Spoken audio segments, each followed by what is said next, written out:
What we're going to talk about tonight is an extension of what we started to talk about last week, which is making choices, right? I think I told you, my agent will always ask me when I tell her, oh, there's this great kid in my class, the first thing she'll always ask me is, have you learned to make choices yet? We touched on this last week, and that's what we're going to work on tonight. Anybody can pick up a script and read it. And basically, when you do kid acting, when you go to Nickelodeon, when you go to Disney, when you go to those places, that's pretty much what they expect you to do. And they'll coach you a little bit to be funnier, to be broader. But once you start reading for other stuff, the stuff we've been talking about, the shows where you get paid a lot of money, and as you start to, get more into grown-up acting, you're going to be expected to be able to make choices. And what that means is, what we started talking about last week, where you can look at material and go, what if I did this? What if I looked at it from this point of view? What if I decided that she is guilty? What if I decided she's lying?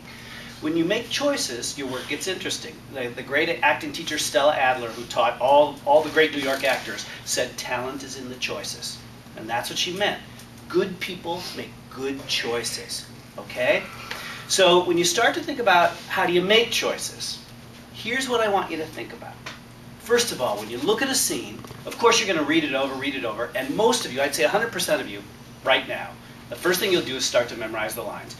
That's why I'm not handing out the scene yet, because as soon as I give it to you, I know 99% of you will start going, and even if I tell you to put it down, you're going to be going, I know that. I see it happen every single time. The lines are only 10% of a scene. The other 90% is what's underneath. That's where you have to make choices. So here's what I want you to think about. Once you read through a scene and you start to get an idea of what it's about and you understand it, the first thing I want you to ask yourself is, who am I? Who am I in this scene? And if you just say, if you make a choice like, okay, I'm a girl. Well, that might be an interesting choice for me, but for most of you it's not going to be an interesting choice. It has to be more specific. I'm a girl who has issues with her dad. I'm a girl who wants to drop out of school because I can't stand my teachers. I'm competitive. I'm angry. I have low self-esteem. I'm a happy-go-lucky, cheerful optimist. You make the most interesting choices you can. We call them hot choices, so that the scene starts to pop. So never say I'm just a girl.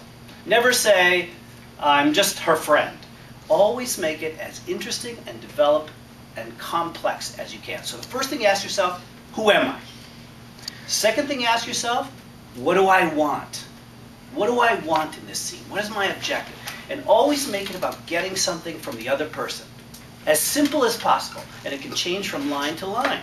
Objectives change. So I want to make you smile. I want to make you cry. I want to scare you. I want to wake you up. I want you to say, I love you. I want you to laugh. Those are all choices, and they determine how you're going to say your lines. If I say, Michelle, your hair looks great today, that means one thing. If I say, Michelle, your hair looks great today, that means another thing, just based on what I want. So, who are you? What do you want?